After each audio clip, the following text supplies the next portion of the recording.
नमस्कार, स्वदेश न्यूज में आप सभी का स्वागत है। मैं हूं आपके साथ भागीरथ साहू। भारत अपना 77वां स्वतंत्रता दिवस मना रहा है। प्रधानमंत्री नरेंद्र मोदी ने लाल किले की प्राचीर से तिरंगा फहराया, 90 मिनट तक स्पीच दी। स्पीच में नरेंद्र मोदी ने देश के 140 करोड़ लोगों को परिवारजनों कहकर अपने भाषण में संबोधित किया और सरकार की उपलब्धियां गिनाई और भारत की विदेश में बढ़ रही साख का भी जिक्र किया। तो स्थिर सरकार के फायदे गिनाए। तो मणिपुर, आतंकवाद, नक्सलवाद पर भी प्रधानमंत्री मोदी ने अपने भाषण में जिक्र किया। तो आपको भी सुनाते हैं प्रधानमंत्री नरेंद्र मोदी ने लाल किले की प्राचीर से दिए भाषण के कुछ प्रमुख अंश।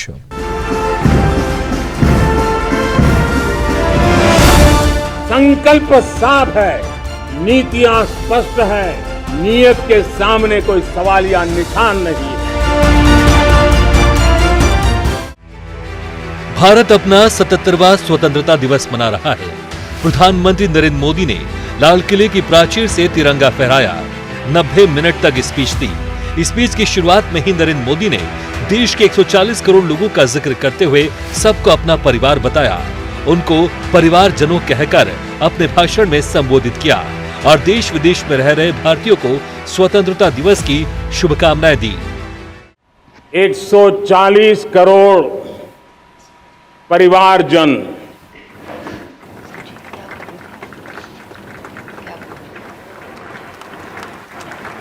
दुनिया का सबसे बड़ा लोकतंत्र, और अब बहुत लोगों का अभिप्राय है कि जनसंख्या की दृष्टि से भी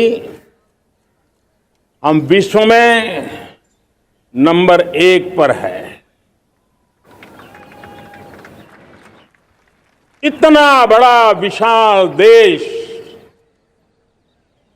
140 करोड़ देश कि मेरे भाई बहन, मेरे परिवारजन आज आजादी का पर्व मना रहे हैं। मैं देश के कोटि कोटि जनों को, देश और दुनिया में भारत को प्यार करने वाले, भारत का सम्मान करने वाले, भारत का गौरव करने वाले कोटि कोटि जनों को आजादी के इस महान पवित्र पर्व की अनेक अनेक शुभकामनाएं देता हूं। पीएम मोदी ने अपने भाषण में महात्मा गांधी के नेतृत्व में असहयोग आंदोलन, सत्याग्रह और भगत सिंह, सुखदेव जैसे कई क्रांतिकारियों के बलिदानों को याद किया और आजादी के आंदोलन में सभी लोगों के योगदान को नमन किया और 2024 में मनाए जाने वाले 75वां गणतंत्र दिवस का जिक्र किया और कहा कि हमारे पास कई संभावनाएं हैं हमारे देश को आगे बढ़ाने के लिए। पूज्य बापू के नेतृत्व में असहयोग का आंदोलन, सत्याग्रह की मूवमेंट और भगत सिंह, सुखदेव, राजगुरु जैसे अनगिनत वीरों का बलिदान, उस पीढ़ी में शायद ही कोई व्यक्ति होगा जिसने देश की आजादी में अपना योगदान न दिया हो। मैं आज देश की आजादी के जंग में जिन जिन ने योगदान दिया है, बलिदान दिए हैं, त्याग किया है, तपस्या की है, उन सबको आदरपूर्वक नमन करता हूं। ये बार जो 26 जनवरी हम मनाएंगे वो हमारे गणतंत्र दिवस की 75वीं वर्षगांठ होगी। अनेक प्रकार से अनेक अवसर, अनेक संभावनाएं राष्ट्र निर्माण में जुटे रहने के लिए पल पल नई प्रेरणा, पल पल नई चेतना, पल पल सपने, पल पल संकल्प, शायद इससे बड़ा कोई अवसर नहीं हो सकता। 2023 में आई कई राज्यों में आपदा का जिक्र भी किया और मणिपुर में फैली अशांति का जिक्र भी किया। विपक्ष की तरफ से लगातार मणिपुर में हो रही हिंसा को लेकर सरकार को घेरा जा रहा था और प्रधानमंत्री मोदी से इस पर वक्तव्य को लेकर मांग की जा रही थी। संसद में दिए भाषण पर मोदी ने इस पर अपनी बात भी रखी थी। तो आज स्वतंत्रता दिवस के भाषण पर भी मोदी ने मणिपुर की स्थिति का जिक्र किया और उम्मीद भी जताई कि मणिपुर में स्थिति जल्द ही सामान्य होगी। राज्य और केंद्र सरकार मिलकर इन समस्याओं का हल निकालेगी। इस बार प्राकृतिक आपदा ने देश के अनेक हिस्सों में अकल्पनीय संकट पैदा किए। जिन परिवारों ने इस संकट में सहन किया है, मैं उन सभी परिवारजनों के प्रति अपनी संवेदना प्रकट करता हूं और राज्य और केंद्र सरकार मिलकर के उन सभी संकटों से जल्दी से मुक्त होकर के फिर तेज गति से आगे बढ़ेंगे, ये मैं विश्वास दिलाता हूं। देश मणिपुर के लोगों के साथ है। देश मणिपुर के लोगों को पिछले कुछ दिनों से जो शांति बनाए रखी है, उस शांति के पर्व को आगे बढ़ाए और शांति से ही समाधान का रास्ता निकलेगा और राज्य और केंद्र सरकार मिलकर के उन समस्याओं के समाधान के लिए भरपूर प्रयास कर रही है, करती रहेगी। मोदी ने अपने भाषण में 1000 साल पहले भारत पर हुए आक्रमण का भी जिक्र किया और कहा कि उस एक घटना ने, आक्रमण ने हमें 1000 साल गुलामी की जंजीरों में जकड़े रखा। समय समय पर भारत देश पर विदेशियों ने आक्रमण किया, लेकिन फिर आजादी के लिए मर मिटने के लिए एक बड़ी फौज तैयार हो गई थी और 1947 में वो पल आया जब देश आजाद हुआ। आज अमृतकाल का पहला वर्ष है। हम इस दौर पर हैं जहां आज हमारे किए कार्यों का असर आने वाले 1000 साल का स्वर्णिम इतिहास इससे अंकुरित होने वाला है। हमें याद है 1000-1200 साल पहले इस देश पर आक्रमण हुआ। एक छोटे से राज्य के छोटे से राजा का पराजय हुआ, लेकिन तब पता तक नहीं था कि एक घटना भारत को 1000 साल की गुलामी में फंसा देगी। और हम गुलामी में जकड़ते गए, जो आया लूटता गया, जो जिसका मन चाहा हम पे आके सवार हो गया।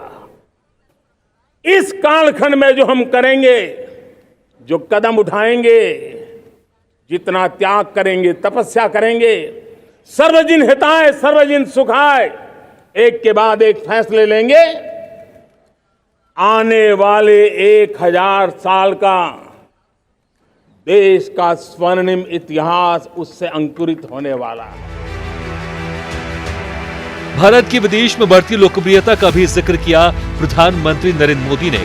उन्होंने कहा कि आज हमारे पास डेमोग्राफी है, डेमोक्रेसी है, डायवर्सिटी है।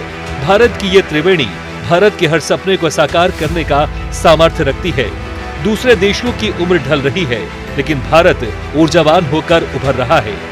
आज 30 साल की कम आयु की जनसंख्या दुनिया में किसी देश में सर्वाधिक है तो वो भारत में है। पिछले 9-10 साल हमने अनुभव किया है, विश्व भर में भारत की चेतना के प्रति, भारत के सामर्थ्य प्रति एक नया आकर्षण, नया विश्वास, नई आशा पैदा हुई है। आज हमारे पास डेमोग्राफी है, आज हमारे पास डेमोक्रेसी है, आज हमारे पास डायवर्सिटी है।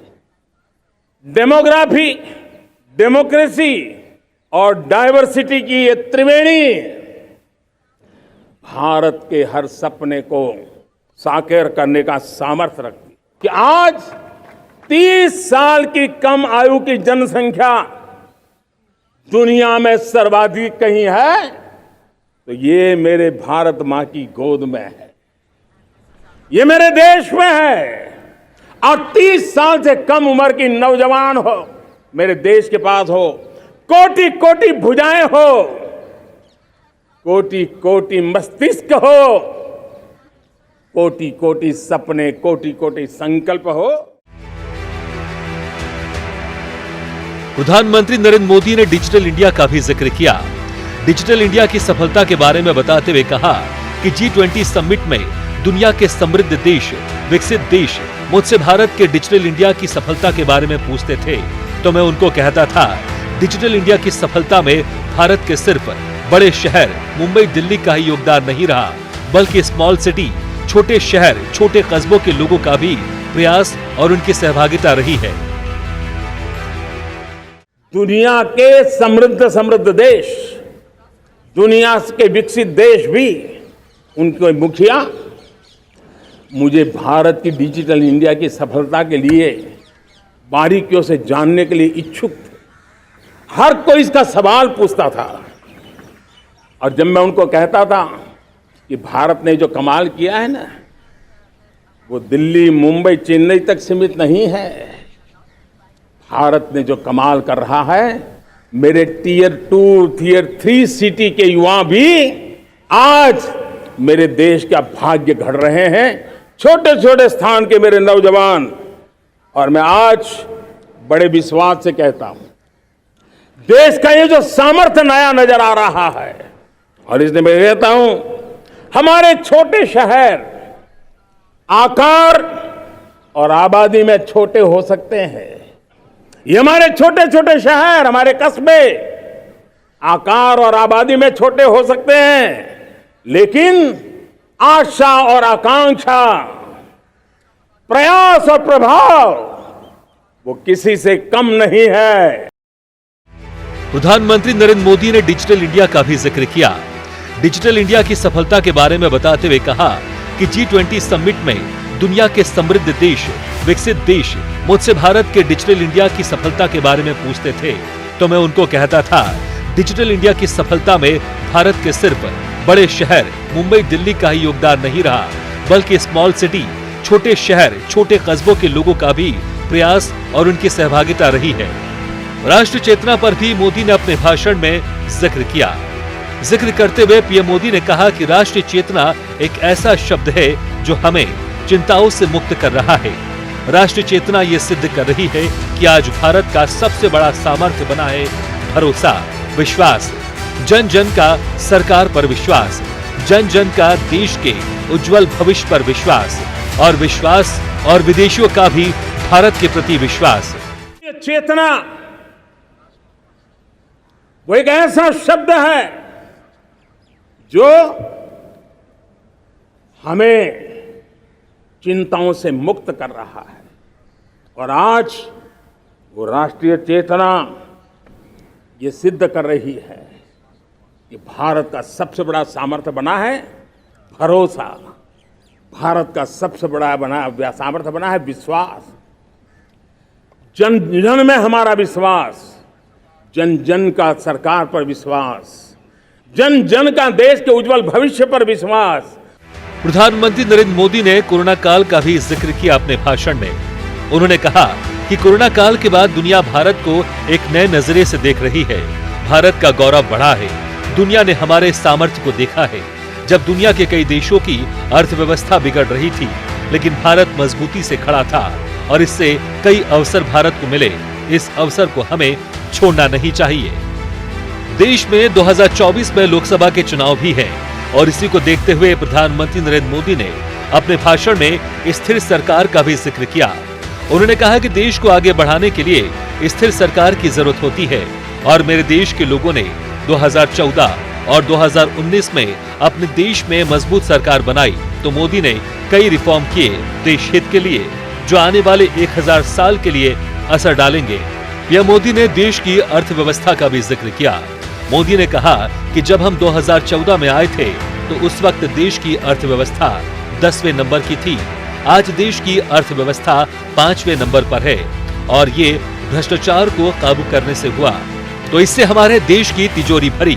तो हमने देश के लोगों के लिए कल्याणकारी योजनाएं चलाई, उनकी भलाई के लिए काम कर रहे हैं। और इसके साथ ही मोदी ने कई केंद्र सरकार की प्रमुख कल्याणकारी योजनाओं का भी जिक्र किया।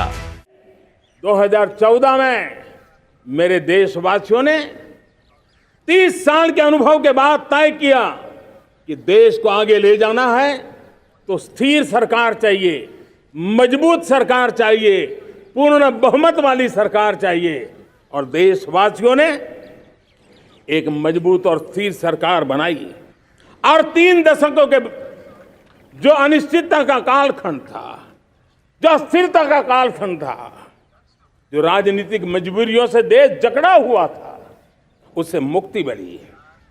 मेरे प्यारे परिवारजनों, देश के पास आज एक ऐसी सरकार है, वो सर्वजन हिताय सर्वजन सुखाय, देश के संतुलित विकास के लिए समय का पल पल और जनता की पाई पाई, जनता की भलाई के लिए लगा रही है। भारत में गरीबी हटाने का नारा कई बार राजनीतिक तौर पर देखने को मिलता है। प्रधानमंत्री मोदी ने अपने भाषण में कहा कि पिछले 5 साल में हमारे कार्यकाल में 13.5 करोड़ लोग गरीबी की जंजीरों को तोड़कर मिडिल क्लास परिवार में शामिल हुए हैं और इससे बड़ा संतोष मेरे लिए जीवन में दूसरा कोई नहीं है। गरीबों के लिए हम कई योजनाएं चला रहे हैं। इसका परिणाम यही है कि आज ये संभव हो पाया है। विपक्ष लगातार महंगाई को लेकर केंद्र सरकार को घेर रहा है, तो इसके चलते नरेंद्र मोदी ने अपने भाषण में महंगाई का भी जिक्र किया। पीएम मोदी ने कहा कि आज पूरी दुनिया महंगाई से जूझ रही है। पूरी दुनिया की अर्थव्यवस्था को महंगाई ने जकड़ रखा है। जिन सामानों की जरूरत होती है देश को, हम उन सामान को दूसरे देश से इंपोर्ट करते हैं और हमारा दुर्भाग्य है कि महंगाई भी इंपोर्ट करनी पड़ती है। लेकिन भारत ने महंगाई पर नियंत्रण करने के लिए कई कदम उठाए हैं ताकि मेरे परिवारजनों को महंगाई की मार न झेलनी पड़े। मेरे प्यारे परिवारजनों, विश्व कोरोना के बाद अभी तक उभर नहीं पाया है। दुनिया की अर्थव्यवस्था को महंगाई ने दबोच के रखा है। हम भी दुनिया से जिन सामान की जरूरत होती है लाते हैं, तो हमें सामान तो इंपोर्ट करते हैं। हमारा दुर्भाग्य है कि हमें महंगाई भी इंपोर्ट करनी पड़ती है, क्योंकि पूरी दुनिया को महंगाई ने जकड़ के रखा है। लेकिन मेरे प्यारे परिवारजनों, भारत ने महंगाई को नियंत्रित रखने के लिए भरसक प्रयास किए हैं। पिछले कालखंड की तुलना में हमें कुछ सफलता भी मिली है, लेकिन इतने से संतोष नहीं मान सकते। बीजेपी सरकार हमेशा राष्ट्रवाद को मुद्दा बनाती रही है। आर्थिक शक्ति के साथ पीएम मोदी ने अपने भाषण में सामरिक शक्ति का भी जिक्र किया। उन्होंने कहा कि हमारी सेनाएं पहले से अधिक मजबूत हुई है और देश पहले से अधिक सुरक्षित हुआ है। पहले आए दिन हम सुनते थे कि यहाँ मत छूना, वहाँ मत छूना, किसी भी लावारिस सामान को हाथ नहीं लगाना, लेकिन आज भारत सुरक्षा की अनुभूति कर रहा है। आज देश में आतंकी हमलों में भारी कमी आई है। नक्सल एरिया में भी भारी बदलाव देखने को मिल रहा है। नक्सली सोच बदल रही है। बैटल के लिए रेडी, युद्ध योग्य बने, इसलिए निरंतर रिफॉर्म का काम आज हमारी सेना में हो रहा है। मेरे प्यारे परिवारजनों, आए दिन हम लोग सुना करते थे, यहां बम धमाका हुआ, वहां बम धमाका हुआ। हर जगह पे लिखा हुआ रहता था कि इस बैग को मत छूना, अनाउंसमेंट होते रहते थे।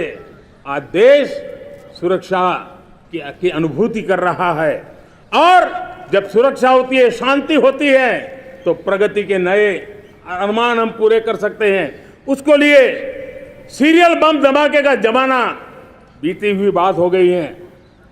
निर्दोषों के जो मौत होते थे वो बीते हुए कल की बात हो गई है। आज देश में आतंकी हमलों में भारी कमी आई है। नक्सल प्रभावित क्षेत्रों में भी बहुत बड़ा बदलाव आया है, बहुत बड़ा परिवर्तन का एक वातावरण बना है। मेरे प्यारे परिवारजनों, प्रगति के हर चीज में, लेकिन जब 2047 हम एक विकसित भारत का सपना लेकर के चल रहे हैं तब, और वो सपना नहीं, 140 करोड़ देशवासियों का संकल्प है, और उस संकल्प को सिद्ध करने के लिए परिश्रम की पराकाष्ठा भी है, और उसकी सबसे बड़ी ताकत होती है वो राष्ट्रीय चरित्र होता है।